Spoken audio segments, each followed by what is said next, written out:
Serioscopía o laparoscopía es lo mismo. Serio o serioma es el abdomen. La observación dentro del abdomen se llama la laparoscopía. Ese es el término que se empleó. Ventroscopía también. Los que iniciaron mucho la laparoscopía fueron los ginecólogos, pero obviamente no una laparoscopía directa, la visión directa no aumentada. Hasta que Hans Jacobs hizo el 1910 laparoscopía y toracoscopía. La ventaja de la toracoscopía es que, siendo una cavidad que no se colapsa, pues no necesitas gas para poder observar dentro de ella. Claro. Entonces, la laparoscopía, en cambio, ha tenido una serie de participantes. Dentro de ellos, Jan Pérez, el que fabricó la aguja, que es una aguja retráctil. Después, Rudolf, que desarrolló múltiples instrumentos, desde la biopsia. Raúl Palmer, que diseñó el abordaje de Palmer, que es un subcostal izquierdo. Y se empezó a trabajar pues, en Alemania con el insuflador automático de CO2. Se analizaron varios gases, dentro de ellos nitrógeno, oxígeno y CO2. El nitrógeno era un poco más tóxico, el oxígeno inflamable y el CO2, pues la gran ventaja es que es parte de nuestro metabolismo. Sem, que fue el que hizo la primera penicectomía, construyó un equipo de insuflación que daba neumonía seguro, y después Harold Hopkins, ¿no? Diseñó una serie de varillas que podían transmitir la luz, y finalmente Carl Storz, que fue el pionero en lo que es equipos de óptica, dio los primeros pasos de una laparoscopía, pero esta vez ya con una visión agrandada, que le llamaron videolaparoscopía. En 1962, Berzi, que da los criterios también de Berzi de evaluación del hemoperitoneo, empieza a utilizar la laparoscopía en Australia. Después recomienda su uso el año 73 en Estados Unidos. Shapiro y Adler lo utilizan para embarazos ectópicos y diagnósticos. Y Sem, ¿no? Es el primero en hacer una video en laparoscopía, pero pelviscopía. Entonces, en 79 se hizo la primera radiografía laparoscópica, y nuevamente en el año 83 Sem es el que hace la primera penicectomía laparoscópica. Luego, ¿no? La primera colecistectomía laparoscópica a nivel mundial en 1985, pero muy cerca de él, en Francia, Moret lo hace el año 87. Y ambos, pues, Berzi como ya Perizat, empezaron a difundir pues, este concepto en Europa en el año siguiente, el año 88. Y el año 89, Frank Weiss, que es un francés, que fue el máximo exponente de la laparoscopía en Europa, y luego se introduce en Estados Unidos. Entonces, el término de laparoscopía será un grupo de operaciones que se ayuda pues, de una cámara, una videocámara, pero observar una cavidad previamente insuflada. Ustedes saben que la cavidad abdominal es virtual, o sea, no permite espacios, pero la introducción mediante el CO2, ¿no? A través de una aguja de Beres o una técnica abierta por uno de los trócares, se hace, pues, esta cavidad virtual se hace real, ¿no? Y eso permite, pues, el abordaje laparoscópico de manera segura. La técnica fue adaptada para la extirpación de la vesícula y definitivamente pues aquí vino la revolución cuando se pudo hacer la colestectomía vía laparoscópica y ya no se hicieron estudios porque eran tal las diferencias que no había punto de comparación.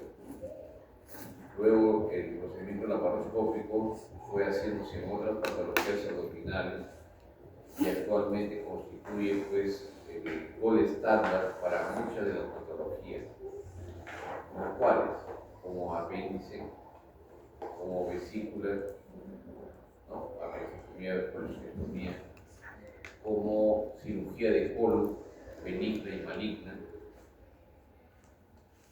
como cirugía de hiato esofágico, como cirugía colorectal, como cirugía gástrica, gastrectomías, y hasta como cirugía pancreática, ¿no? Las últimas. Y esto se ha ido mejorando aún más con el empleo de la cirugía robótica, que es un avance en base a la laparoscopía. La robótica no es otra cosa que utilizar un brazo robótico dentro de la cavidad, ¿no? Con un espacio exactamente igual a la laparoscopía. Ha habido 3 avances en la cirugía laparoscópica que ha hecho que este procedimiento actualmente sea el más importante procedimiento para todas las técnicas quirúrgicas que se están empleando. Uno de ellos ha sido la visión laparoscópica, ¿no? El incremento de los sistemas ópticos ha logrado pues, que a través de una videocámara con 3 microchips, ¿no? Se pueda incrementar el tamaño de la visión de 1 a 20 veces. El segundo avance ha sido la introducción del neumoperitoneo a través del CO2, ya que se hacía la laparoscopía pero sin neumoperitoneo. Actualmente se hace con neumoperitoneo y el CO2. Y el tercer avance ha sido los equipos de cauterización. Es decir, si no pudiésemos, si tendríamos que realizar una colestectomía, pero si no tenemos un endocauterio, ¿no? Como energía monopolar o bipolar, no se podría hacer ningún tipo de cirugía de este tipo.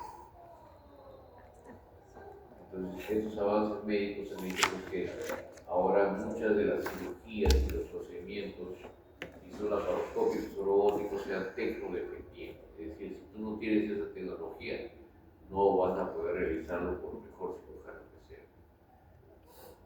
Y fueron cambiando los términos y actualmente se habla de la laparoscopía básica, donde están la apendicectomía, colestectomía, ¿no?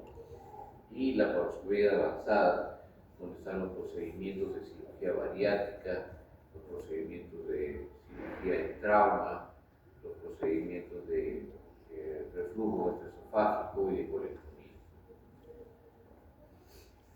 Entonces, la cirugía mínimamente invasiva, ¿no? Se puede definir como un conjunto de técnicas necesarias para una intervención quirúrgica mediante accesos de pequeño tamaño, ¿no? Todos los accesos son menores de 1 centímetro, ¿no? Donde eran virtuales los espacios, ahora son reales y permiten pues, un gran campo quirúrgico, ¿no? Para hacer la cirugía. Y el prisionero, las aplicaciones y los avances. Y la otra ventaja que se ha encontrado pues, es que estéticamente permite dejar poca huella y eso ha hecho que la adherencia al tratamiento sea mejor. Es decir, si viene un paciente que tiene colecistitis aguda y tú le ofreces operarlo, ¿no? Para salvar su vida, a él le va a interesar, por supuesto, que lo operes, ¿no? Pero le va a interesar más que tú le hagas una cirugía laparoscópica para que no tenga cicatrices, ¿no? Entonces, los pacientes entienden más prioritario el cuidado de su cuerpo y el cuestionamiento social o exterior que pueda tener frente a la necesidad de salvar su vida. pero eso es una realidad, así que eso tenemos que lidiar con ello. No se le puede quitar el gran avance que tiene con cirugía laparoscópica versus a la cirugía abierta.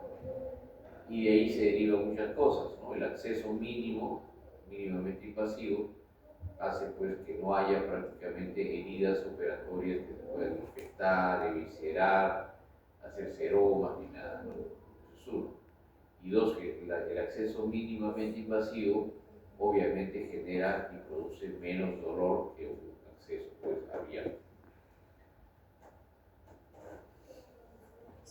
Entonces las laparoscopías, ¿no?, que han ido avanzando tienen su principio en utilizar instrumentos, ¿no?, de 18 a 25 centímetros, algunos 32 centímetros de largo, que transmiten dos movimientos solamente: abrir, cerrar y girar. Son todos los movimientos que pueden hacer las pinzas, las tijeras, tractoras, disectoras, todos pueden hacer solamente dos movimientos: abrir y cerrar las paletas o los brazos de la pinza laparoscópica y girarlos. ¿Y por qué hay tantas cositas? ¿Por qué? Porque algunas sirven para traccionar los tejidos, otros sirven para disecar los tejidos, otros sirven para cortar los tejidos, ¿no?, y otros para producir cauterización o corte con calor. Normalmente, ¿cuántos instrumentos se pueden...? Ustedes van a hacer una colistectomía laparoscópica, deben tener por lo menos 6 instrumentos. ¿Cuáles son los instrumentos? Una pinza tractora, Grasper, una o dos pinzas tractoras, Grasper o Clinch, ¿no? Les hablo un poco de la casa comercial, que es la que difundió, pero básicamente se le llaman pinzas tractoras, ¿no? Hay de dos tipos: las Grasper, que son una tracción fina, ¿no?, con las patitas ranuradas, y el Clinch, que es una tracción mucho más amplia, pero que básicamente es para poder igual traccionar pero tejidos más grandes. Entonces tienes que tener esas dos pinzas, una pinza disectora que se llama pinza de Maryland, ¿no?, que sirve para justamente eso, disecar, es curva, es como la pinza Kelly, la termostática, Ya. la misma forma, pero en laparoscópica, larga, se llama pinza de Maryland. Ahí van tres: necesitas un aspirador, una cánula de aspiración de 5 milímetros o de 10 milímetros, idealmente es de 5 porque te permite mantener el león peritoneo. Y ahí van 4, necesitas un cauterio, ¿no?, un bastón o un hook. Bastón o hook es el término en inglés, que permite pues hacer la disección. Ahí van 5. Y el último son las tijeras, ¿no?, para poder seccionar los tejidos. Entonces, para poder hacer cualquier procedimiento laparoscópico necesitas por lo menos esos 6 pinzas. Ahora, dependiendo qué es lo que vas a hacer, cómo vas a manejar, por ejemplo, el muñón apendicular o el cierre del cístico, ya necesitas otras más. ¿Cuáles? Como la clipadora. Utilizamos la clipadora para poder sellar el cístico y la arteria y seccionar entre ellos, ¿no? Una clipadora de clip de titanio. Hay automáticas y también hay convencionales o mecánicas de 10 milímetros generalmente, ¿no? Eso es con pinzas. En algunos casos, si va a ser una apendicectomía, lo que se puede utilizar son nudos intracorpóreos, o sea, no necesitas más que un hilo convencional, o un bajanudos, que es una cánula, ¿no?, de metal o descartable, que te permite pues ajustar el nudo dentro de la cavidad, ¿no? Esos son los adicionales que necesitaría. En algunos casos, en la apendicectomía se utiliza una pinza bipolar, se llama, ¿no?, que transmite el calor entre una paleta y la otra, que es totalmente distinta a la monopolar, que transmite el calor, la energía que se le pone como indiferente a la persona, y hay un contacto entre la energía del cauterio, ¿no?, y la persona. O sea, todo tejido es como si quemara, ¿no? al momento de tocar quemas, hay una reacción eléctrica ahí y que genera calor. Entonces, por eso es que el paciente tiene una placa en el hombro, en el muslo o en la espalda, ¿no? Que es el indiferente. Entonces, por ahí entra la corriente, ¿no? Y con la otra activa y se corta, ¿no? Un corte o depende de lo que quieras hacer, corte o cauterización. Por eso es que el uso del cauterio monopolar no está recomendado en pacientes que tienen marcapaso. Claro. ¿No? ¿Por qué? Porque va a mandar también una línea de energía que, claro, es baja, pero puede causar cierta alteración cardíaca. Y en algunos casos, ¿no? Se prefiere hacer el procedimiento laparoscópico sin el uso del cauterio o utilizar cauterio bipolar. Hace poco operé una paciente de 22 semanas de gestación que tenía una apendicectomía, una apendicitis, ¿no? Y la hicimos vía laparoscópica, pero se hicieron dos cambios esenciales. Uno, que fue una anestesia balanceada, que quiere decir que los medicamentos que recibió fueron básicamente para sedarla, ¿no? Y se intubó a la paciente para proporcionar anestesia general, pero no se dieron todos los medicamentos relajantes, sedantes y analgésicos que se dan en una anestesia, sino tampoco el propofol, ¿no? Se hizo una anestesia balanceada entre la general y la regional. Y utilizamos para poder sellar los vasos, ¿no?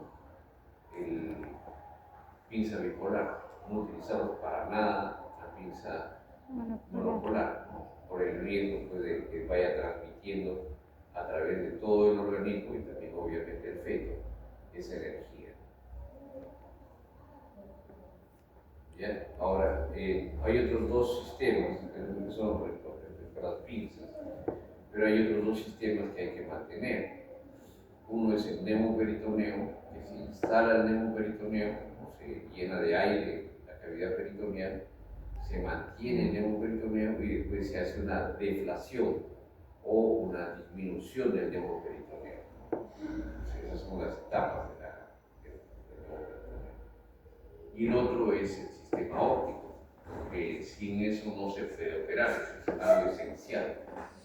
Hay ópticas de 0 grados, de 30 grados, de 5 milímetros o de 10 milímetros. Dependiendo de la operación, ¿no? Y el entrenamiento, se puede utilizar cualquiera de ellas. Pero lo ideal es operar de aquí en adelante todas las vesículas o apéndices o cualquier operación laparoscópica con ópticas angulares de 30 a 45 grados. Ya no debemos utilizar ópticas de 0 grados, porque la visión es muy limitada, la visión es frontal, ¿no? Te da una visión de 180 grados, en cambio las ópticas anguladas pueden llegar hasta darte 270 grados de visión, se amplía muchísimo. Y ahí está cómo se colocan los trócares, el sistema óptico, y los trócares tienen que ir de manera casi 90 grados, ¿no? Buscando lo que le llamamos nosotros la triangulación. Esas son todas las pinzas que hay, ¿no? Dentro de las pinzas ya les expliqué la función y las características de cada una de ellas, pero también para poder introducir una pinza necesitas una interfase, y la interfase son los trócares.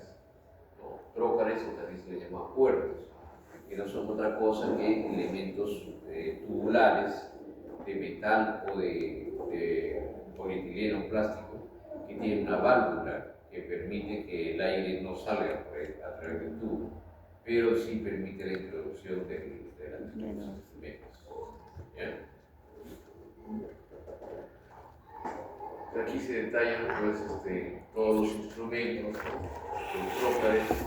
Si es vesícula, 2 de 5, 2 de 10.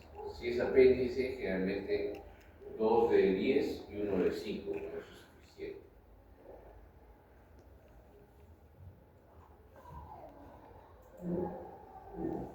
Ahí está lo que les decía, la visión triangulada al ingreso de los trócares. Es importante mencionar que el paciente debe estar bien fijo a la mesa. ¿Por qué? Porque como no podemos manipular las vísceras, utilizamos el movimiento de la mesa para poder optimizar la ubicación del órgano y poder hacer los procedimientos laparoscópicos. Por eso es que el paciente muchas veces está entre el embur invertidos, hay derechos, hay izquierdos, para poder desplazar los órganos por la gravedad y permitir pues, un campo mejor, un campo visual mejor. Las policistectomías hay dos técnicas, esa es la que les estoy presentando, la técnica americana, y existe la técnica francesa, donde las piernas están abiertas de la paciente y el cirujano está entre ellas, ¿no? Yo me he acostumbrado muchísimo a la americana, porque como hago emergencia, eventualmente alguno de estos pacientes puede hacerse una desconversión. Los trócares se alinean, como ven aquí, uno al lado del otro. Uno aquí, otro aquí y otro aquí. Entonces en la conversión, pues no haces más que unir estos tres puntos y ya puedes hacer una colecistectomía. ¿En la francesa no se puede? En la francesa sí también, pero la ubicación de los trócares es diferente. Así, mira. Aquí está.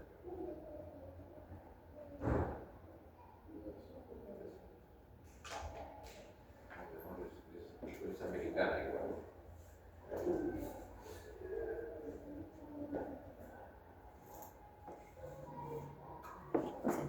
Esta es la americana, ¿no? Las dos. Recuerden que estas técnicas francesas americanas son solamente para colecistectomía. Okay. Ya no es para apendicectomía. ¿La americana? Y la francesa. Cualquiera de las dos es solamente para colecistectomía. Porque a veces preguntan, doctor, ¿en qué posición le ponemos? ¿Francesa o americana? Y vas a operar un apéndice. Sí, las enfermeras en este momento. Entonces, ¿cómo es la...? Vamos a poner aquí la francesa. Listo.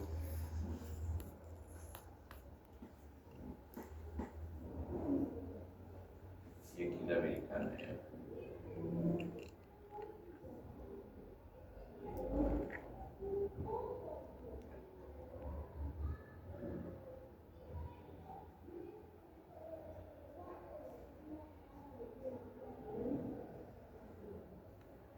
¿Está bien?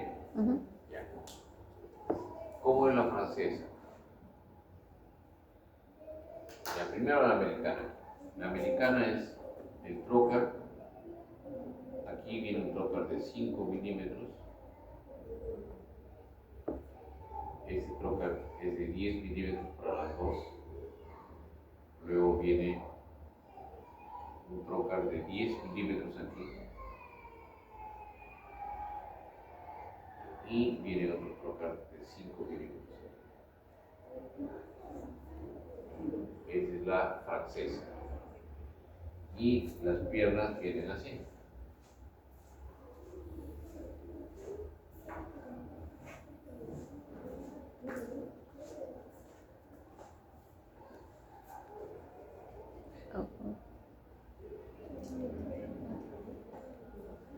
Sí, dicen que esto es para pisar, ¿no? Creo que no es. Y dice whiteboard, ¿sí es, no? Sí, debería. Bueno, si no, ya fue. Ahora, ¿dónde va el cirujano? Entre las piernas. El asistente de cámara, o la cámara, ¿Va a la aquí. derecha? Sí. Y el ayudante, A, Y, aquí. Así es en la francesa. Y la mesa de mayo. La mesa de mayo siempre viene aquí. Ah, ok. los pies del paciente, eso Ah, no ya. cambia. Para toda cirugía. En total son 4 trocares. 2 de 10 y Y 2 dos de de 5. ¿Cómo es en la americana? Aquí está el ombligo de 10. Arriba aquí hay otro de 10. Después hay otro de 5 aquí. Y hay otro de 5. Por eso les digo que cuando tienen que convertir a la paciente, tú pones estos 3 puntos. Y ya está, una colecistectomía lo coge. Ah, por eso una abierta. Ah, ya. Y no tienes que cerrar las piernas porque están cerradas. Entonces, esta es la americana. Ahora, la técnica americana, ¿dónde está el cirujano? Eso Aquí. le iba a preguntar. ¿Y dónde está el ayudante de cámara? Aquí. A la izquierda. Y el paciente. ¿Y dónde está el ayudante? En realidad, uno puede operar con el ayudante de cámara, que hace la cámara con la mano derecha y con la mano izquierda tracciona la vesícula. Los dos pueden operar, lo que aquí generalmente pueden ser 3, ¿no? Pero eso va a depender, porque aquí también pueden operar 2, o sea, el ayudante de cámara puede coger 2 pinzas y el cirujano otras 2 pinzas. Y están 4 brazos, que es la cirugía. Y doctor, ¿qué técnica se utilizaría para una apendicectomía? A la ubicación de los trócares es distinto. Aquí voy a echar a pisar. Por si acaso aquí dice, ¿está bien? Sí. Es para pisar, ¿no es cierto? Sí. Ya. Por pisar las blancas. Pero arriba dice. Marca. Bien. Para apendicectomía no necesitas abrir la pierna ni nada. Y la cámara aquí en la pantalla, en cualquiera de las dos está aquí.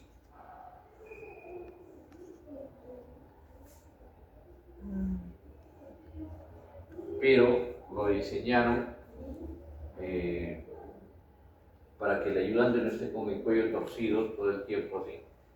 Entonces diseñaron que aquí debe ir una cámara secundaria, una pantalla secundaria, tanto aquí como acá.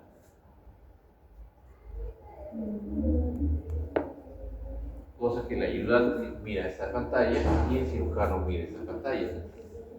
Aquí la cámara y el cirujano miran esta pantalla, el ayudante de cámara mira esta pantalla y el cirujano mira esta pantalla. Y el ayudante mira la pantalla para que tenga una visión frontal y no se agote durante la cirugía. En apéndice, la pantalla no va aquí, sino va acá.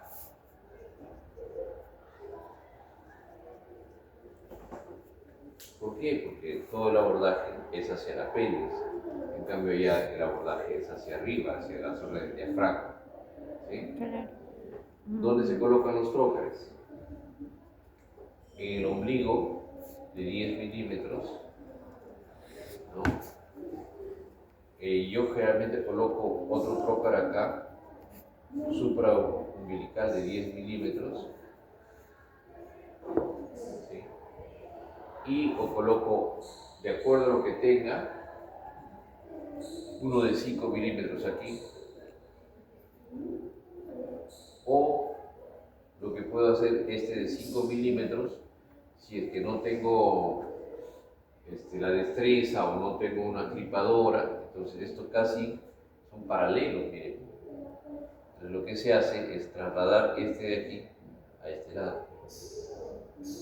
Y de esa manera te permite pues hacer sutura y te permite hacer nudos, ¿no? Cosa que no te permite, o es más difícil, ¿no? Cuando está en este lado, en el flanco izquierdo. Y en algunos casos, este de aquí hay que bajarlo a este lado, ¿no? dependiendo de lo que ustedes quieran. A mí me gusta mucho operar 10 aquí. ¿Por qué? Porque la cámara mira de este lado, tienes todo este campo visual, y si eventualmente necesitas ver este lado de acá o la zona del vaso, lo que haces es cambiar la cámara de aquí a aquí y terminas de ver todo bien.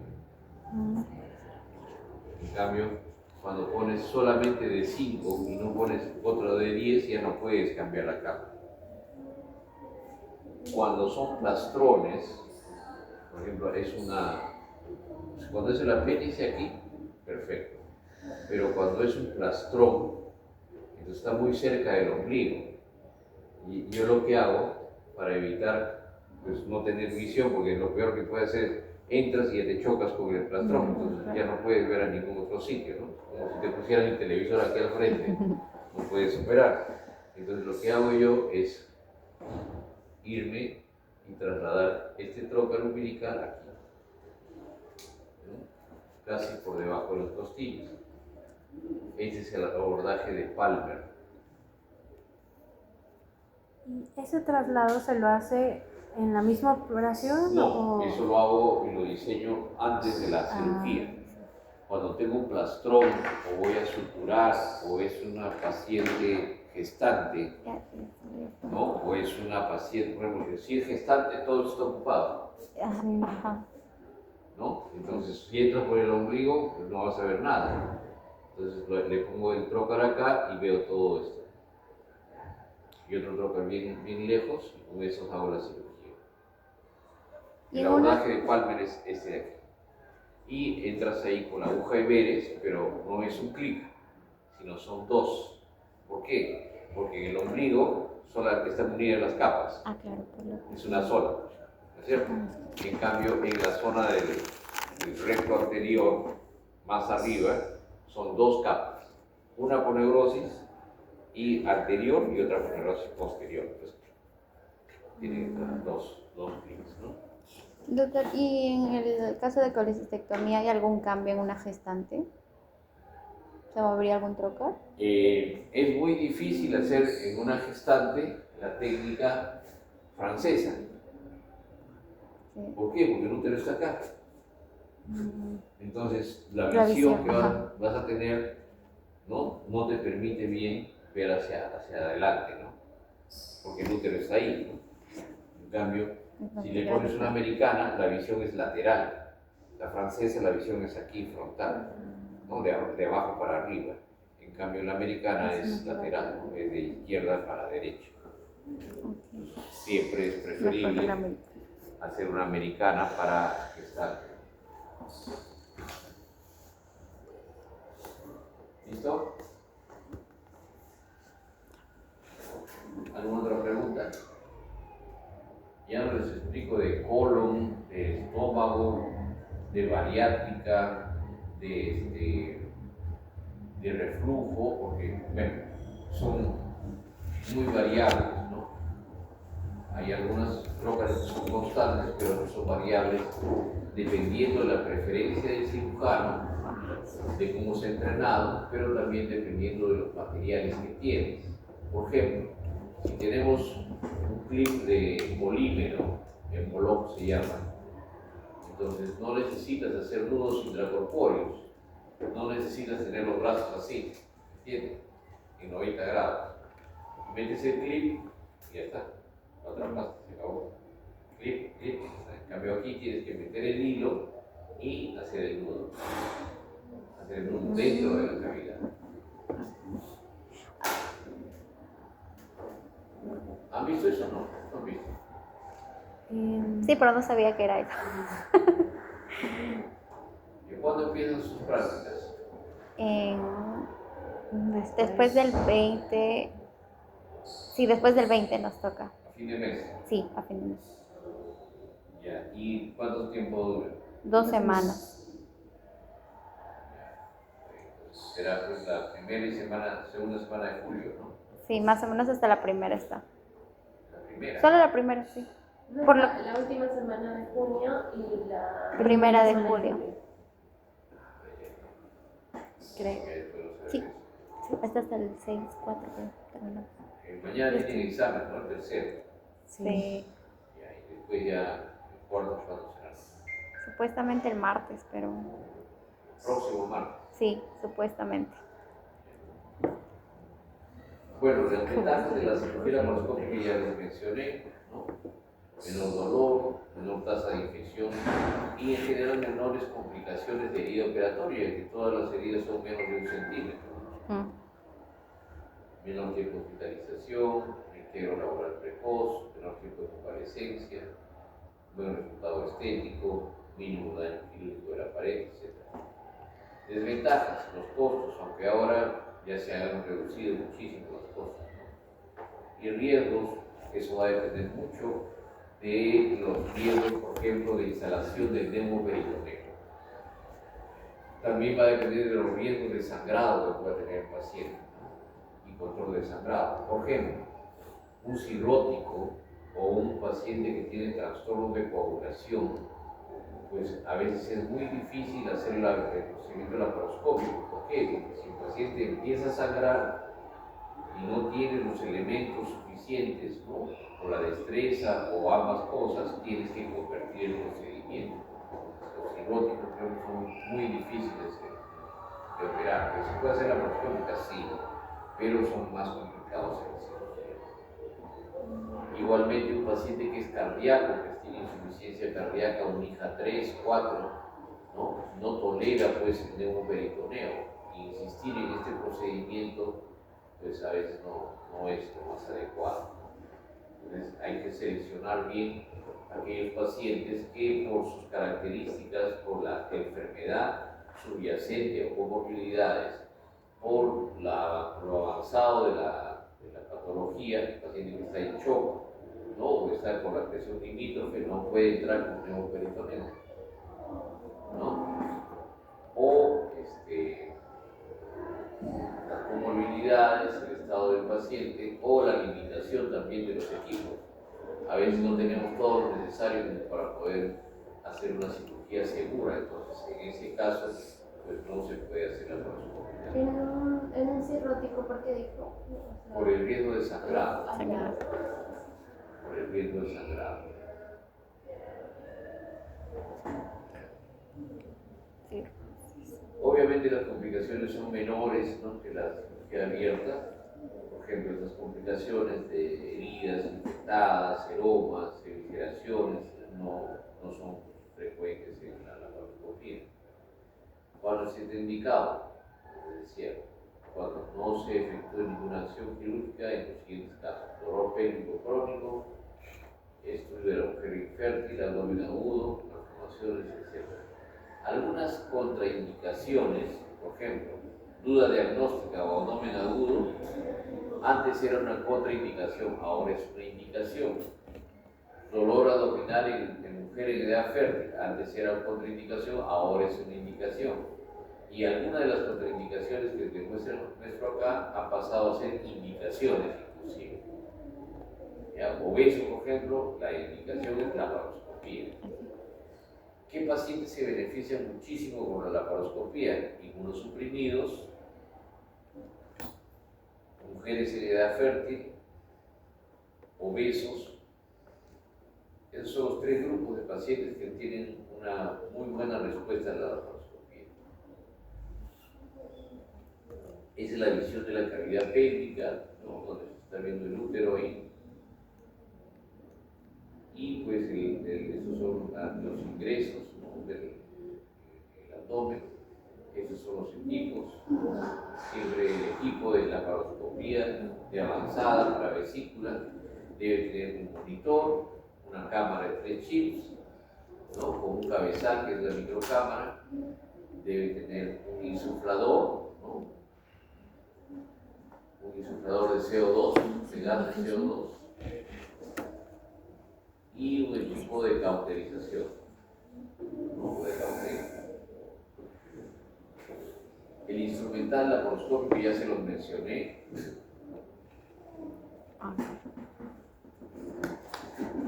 Y el sistema óptico, como les decía, ya se debe operar con una óptica apurada, ya no se debe utilizar las ópticas de 0 grado. permiten De muy 30 poca a visión. 45.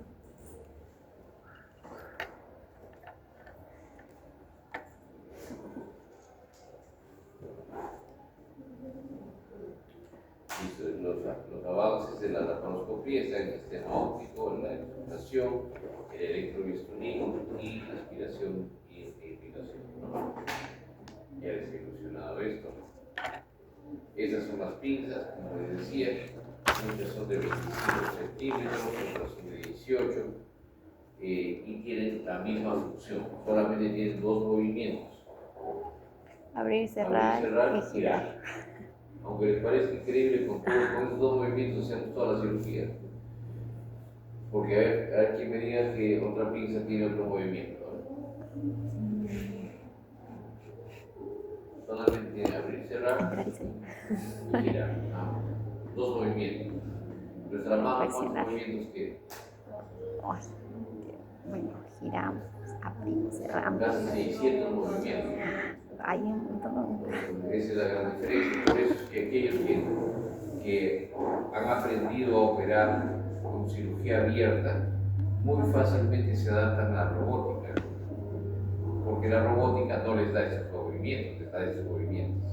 Ah, ¿No? Porque uno con su mano en la consola mueve las manos y eso es lo que hace. Porque así gira, ¿no? Da la vuelta, ¿no?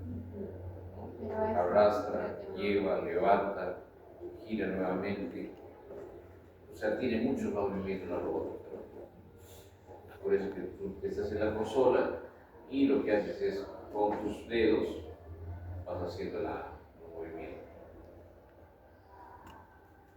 o sea, la robótica no es como que programes lo que va a hacer, sino que mientras yo lo voy haciendo, el robot lo hace dentro Claro, de... exactamente. El brazo robótico es el que entra dentro de la cavidad. Tú lo manejas. Cabello. Ah, ya. Está bien. Obviamente los movimientos son mucho más finos. ¿Por qué? Porque nosotros tenemos temblor. Sí. O sea, eso es ineludible. Cualquiera de los cirujanos, ¿no?, va a tener temblor. En algunos casos es muy visible, en otros es muy sutil, pero todos tiemblan, ¿no? Entonces, eso ya no lo tienes en la robótica. No existe temblor intencional, ni en reposo ni en acción, ¿no? Es donde Lo va a anulas superar mi completamente. temblor. La visión en la robótica es una visión tridimensional. En cambio, la laparoscópica es bidimensional. Pero ¿cómo puedes tú diferenciar cuál es adelante, cuál es atrás en la robótica? Con movimientos. ¿No? Para hacer movimientos le mandas a tu cerebro las señales de que esto está atrás y esto está adelante. Entonces lo reconoce y hace su esquema tridimensional. Por eso es que ustedes cuando tienen que operar, ¿no?, si usted va a ser cirujano alguna vez, laparoscópica, tienen que utilizar las dos manos.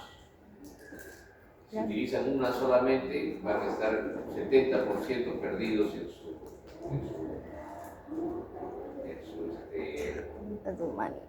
ubicación espacial. Entonces será ambidiestro. Sobre todo por la cámara, no la cámara. No, la cámara te va a mirar, pero tú tienes que saber dónde están tus pinzas.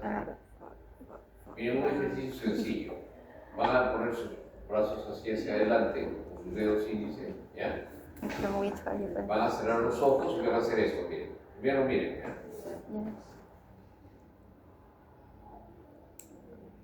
¿Listo? Juntarlo. Juntarlos. Ay, sí. Atrás en la nuca. Ay. ¿Se puede o no se puede?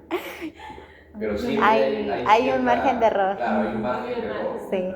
Ya, entonces eso, imagínense ahora, han hecho esto, ¿cierto?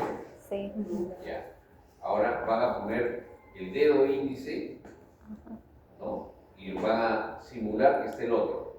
A ver, vas a ver dónde lo ponen. Cierren los ojos ¿Cómo? solamente con una mano. Ah, ya. Al mismo lugar. Bueno. Ay, no. Ay, pero no me ubico. Claro, no te ubicas, ¿por qué? Ahora déjalo ahí, mira, déjalo Ya. ahí, con los ojos cerrados, ¿no? Y llévalo a tu otro lugar, tu otro índice. Ay, no sé. Ya. ¿Me ven? Claro, pierdo el... Entonces, se llama sensibilidad estereotáctica. La sensibilidad estereotáctica ustedes la pierden cuando solamente usan una mano. Entonces, la laparoscopía tiene algunos detalles y algunos tips que uno va aprendiendo en el tiempo. Si quieres tener profundidad, movimiento. Y si quieres tener memoria estereotáctica y sensibilidad estereotáctica, los dos. Nunca uses uno nomás. Tu ayudante a veces usa los dos, ¿no? Porque está feliz el ayudante, pero tú estás con un cuchillo ahí tratando de disecar, ¿no? Estás como ser así, ¿me entiendes? Sí. ¿Ya? Bueno, estos son los equipos de luz fría, es el cable que transmite la luz. El laparoscopio es fundamental, ¿no? No es otra cosa que una combinación de espejos, ¿no? Ordenados, cristales ordenados que transmiten pues la visión. Y la cámara de video tiene que ser de alta resolución. La visión laparoscópica incrementa 20 veces la visión de cirugía abierta, pero ese incremento obviamente debería estar acompañado de una cámara o un monitor de alta resolución. ¿Por qué? ¿De qué te sirve ver todo grande si no puedes definir por las estructuras? ¿No? Por eso es importante esta cámara. Tiene un videosensor y un cabezal, ¿no? Que es el que se instala y se une a la laparoscopia. Y el equipo electrónico con el neumoperitoneo. Los de tórax, los de otorrino no usan neumoperitoneo, ¿no? Porque no lo necesitan, porque la cavidad está dada, ¿no? La cavidad de otorrino de neurología no tiene por qué usar. En el cráneo tampoco no necesita meter gas. Y en tórax no, porque le meten aire, se colapsa el pulmón y ya te deja toda la visión, así como la fauna torácica. En el abdomen no, tienes que ponerle gas. ¿Por qué? Porque si no todo se pega, ¿no? La pared está pegada hacia los intestinos. Entonces tienes que buscar un espacio virtual. Modelos de insufladores, ahora todos los insufladores son biológicos, ya antes había que cuidarse de la presión máxima, ahora ya todos tienen sensores, no es necesario ya, hacer cambios de presión porque ya se autorregulan. Esa es la torre de laparoscopía, este es el monitor, el insuflador, el tipo de grabación aquí y el tipo de cautela. Este es el caso de retroperitoneoscopía, que se puede utilizar, por ejemplo, para el tratamiento de páncreas, de una necrosis pancreática o de una nefrectomía para donante. Entonces, se hace cirugía mínimamente invasiva y se saca el riñón. La ubicación es diferente, obviamente. ¿Qué se puede hacer por laparoscopía? Todo eso. Obesidad, hernia de hiato, tratamiento de úlceras, intestino delgado, intestino grueso, laparoscopía diagnóstica de urgencia, quistes hepáticos, etc. Prácticamente toda la cirugía ahora se puede hacer laparoscopia. Las limitaciones van a estar dadas por las limitaciones del peritoneo y las comorbilidades o enfermedades subyacentes. Es una colposcopia laparoscópica y, bueno, sacar la vesícula, ¿no? Que fue la primera, el primer gran procedimiento que se va a usar. A ver, ¿qué técnica es esta? La americana. Americana. Sí, está cerrado. ¿Está bien? Es cirujana, es ayudante. ¿El PA qué significa? Es que está la sede cirujano, el ayudante de cámara, el ayudante supongo, y el otro. Dos ayudantes. Un ayudante. Ayudante de cámara, o le llamamos cámara también. Ajá. Y el PA es el ayudante. ¿Y él? ¿Quién muso será? El interno. Instrumentista. Ah, Siempre el instrumentista va al a los pie pies. derecho, ¿no? Del paciente.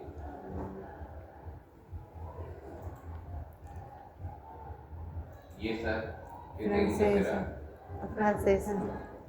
Francesa, ¿no? Es el cirujano, el ayudante de cámara, el otro ayudante, y aquí está el instrumentista, ¿no? En este caso el pie izquierdo. ¿Sí? Francesa. Sí. Ya, los trocares también ya. Chan, chan, chan. Y la laparoscopía diagnóstica se utilizaba antes solamente como un procedimiento diagnóstico, pero ahora ya es diagnóstico y terapéutico para apendicectomía, para quistes de ovario, para embarazo ectópico, para cirugía oncológica, es decir, tiene muchísimas utilidades. Aquí está el caso de apendicitis. En lo que es la laparoscopía diagnóstica, ¿solo se metería un trocar? Claro, lo ideal es utilizar un trocar por el ombligo y lo ideal es tener un trocar de 5 milímetros, un monitor de 5 milímetros, un laparoscopio de 5. Se ve, en algunos casos la laparoscopía se utilizan dos pinzas, uno para la óptica y otro para manipular las asas, ¿no? Levemente para llegar al diagnóstico. Pero ahora la mayoría de procedimientos laparoscópicos se convierten de diagnóstico a terapéutica, ¿no? Son muy pocos los procedimientos que se quedan solamente como diagnóstico. Por ejemplo, ¿qué enfermedades se pueden diagnosticar por laparoscopía que ningún otro procedimiento tiene ese grado de efectividad? A ver. Apendicitis. Carcinomatosis, la siembra de cáncer en el peritoneo, no lo ves en la tomografía, es imposible, pero por la laparoscopía tienes una visión extraordinaria, ¿no? O sea, ahí no hay forma. Otra enfermedad, la tuberculosis peritoneal, la presencia de granulomas, gránulos de mijo, la siembra en todo el peritoneo, lo vas a ver por la laparoscopía sí o sí, y eso no lo vas a ver por ecografía, resonancia, tomografía. Una lesión diafragmática, sea por una hernia o por una herida traumática, la vas a ver por la laparoscopía. Ves el orificio, es como si ves un hueco en el techo, pero si tú estás tomándole una fotografía desde abajo, no vas a ver el hueco en el techo. Tienes que estar dentro de la cavidad y ahí sí ves. Cerrada. ¿Cómo? O sea, una lesión diafragmática, pero eso es cerrada. No, las lesiones diafragmáticas todas son cerradas. Claro, ahí O sea, la lesión es como si hubiese un hueco en el techo, ¿no? O el hueco en el piso, y ves varias cavidades. En la tomografía no vas a poder ver eso, a menos que había una evisceración o el intestino salió por ahí, ¿no? Ah, Ahí sí claro. se puede ver. Pero si está la lesión solamente, si está la No puerta se va a abierta, ¿no vamos a poder distinguirla desde arriba. Como si ustedes estuvieran con un dron de arriba, ven y no van a ver la puerta abierta. Pero si están acá abajo, acá adentro, sí van a ver abierta. Y, por Esa es ejemplo, la diferencia por la cosa. ¿esa lesión sería incidental? O sea, Tienes que sospechar. Por ejemplo, un paciente que tiene un traumatismo, un pelotazo en el abdomen o lo han pateado, ¿no? Y el paciente tiene cierta dificultad respiratoria, dolor en la zona del lado izquierdo o derecho, o hay un trauma hepático asociado, entonces tú puedes sospechar de que hay una ruptura diafragmática en un trauma cerrado. Si tienes un paciente que lo han acuchillado o lo han baleado y tiene una herida en la región tóraco-abdominal, ¿no? Entonces, o dibuja un trayecto, ¿no? Una herida con la arma de fuego en la fosa ilíaca y dibuja un trayecto con entrada en la fosa ilíaca y salida en el tórax, en la parte superior izquierda, entonces atravesado todo eso, ¿no? Y si ha atravesado eso, atravesado el diafragma, ¿no? Entonces es la forma de sospechar, ¿ya? Y ya justo estaba mencionando aquí lo de trauma, ¿no? En trauma, La laparoscopía tiene dos grandes ventajas. La primera es que evita laparotomías innecesarias. Es decir, si tú entras por laparoscopía, sospechas que hay una lesión. Y la lesión es mínima, pero no puedes demostrarlo por tomografía, por evolución, por ecografía, nada. Entonces, lo que haces es entrar por laparoscópica y ver que la lesión es mínima. Es un éxito si tú entras por laparoscópica. Ese mismo resultado, la lesión es pequeña y ya está autolimitada, es un fracaso si es que haces por laparotomía, ¿no? O sea, había una lesión en el mesenterio, un sangradito que se autolimitó. Bueno, había un poco de clínica, dolor, hay sospecha, ha caído el hematocrito, 2 puntos, entonces tú no sabes si es que hay sangrado, no es muy difícil de detectar. Lo haces por laparoscopía, encuentras el problema, en algún caso cauterizas si es que es necesario y si no sales con la laparoscopia, se acabó. Lo mismo, si lo haces por laparotomía, vas a hacer una gran incisión y vas a cauterizar pues, ese problema, de repente incluso ligar, pero ya tienes toda la herida operatoria, ¿no? O sea, has hecho, como los gringos dicen, el segundo golpe, que es el golpe quirúrgico, sobre el que tiene ya el primero, que es el traumático. Entonces, ese es el peor resultado. La laparoscopía en trauma tiene esa gran ventaja, ¿no? De evitar laparotomías innecesarias. Y la segunda gran ventaja es en el diagnóstico de patología tóraco-abdominal, preferentemente diafragmática.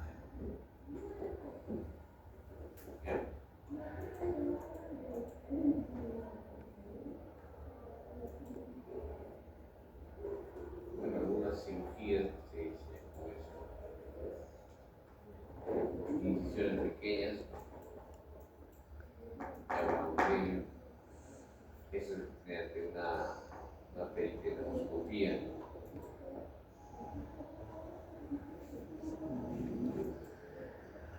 Bueno, también ayuda muchísimo en patología ginecológica, desde precanalización de trompas, ¿no? En el caso de infertilidad, hasta pues, extirpación del útero, incluso video asistido.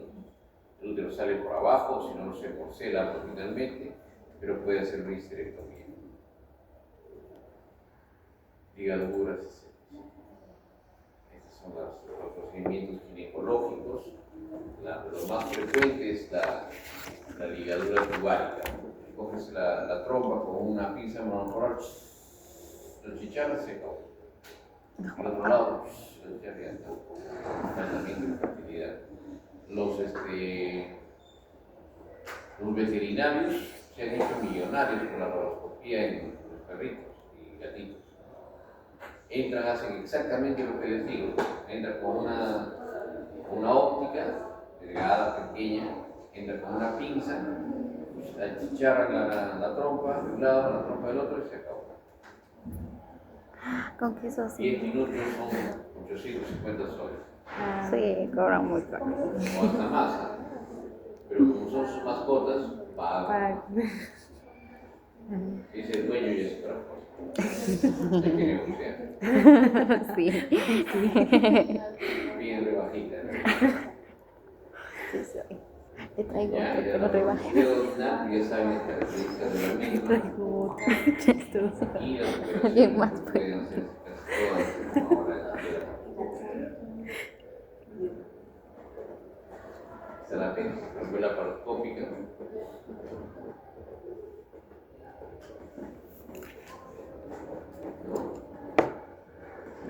No hay mucha diferencia frente a la cirugía abierta, ligar la base y funcionar. Hay diferencia en la cirugía abierta. Ahora, la laparoscópica toma más tiempo que la abierta, ¿verdad? Sí, excelente tu Porque se tiene que hacer lo del neumoperitoneo. no solamente eso, ¿no? Sino que diríamos que en cirugía abierta tenemos limitación de los movimientos. No, en la laparoscopía, Sí, claro. ¿cierto? Entonces, Sí. con esos dos movimientos tienes que hacer toda la cirugía. Abrir, cerrar, girar. Ya, sí, ahí nomás. Todo, en cambio, en cirugía abierta tienes tus manos, ¿no? Y las del ayudante si está despierto, ¿no? Puedes avanzar muchísimo. Cuando nos operamos en la Senara, cuando opero por Segarra, por ejemplo, operamos a 4 manos. ¿Qué quiere decir?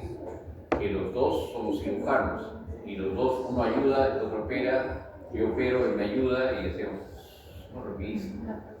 Cuando ya es abierta te ayuda un montón. Cuando tienes a alguien que ya opera meses o años contigo, ya se conocen exactamente los movimientos. Y también los pasos quirúrgicos ya están arreglados, es mucho más fácil. Y en cambio la laparoscopía, pese a todos los avances que puedas tener, siempre el procedimiento dura un poco más. Siempre. Y esa es una de las grandes diferencias. Eso viene en el examen, ¿no? Ya no les voy a preguntar lo mismo.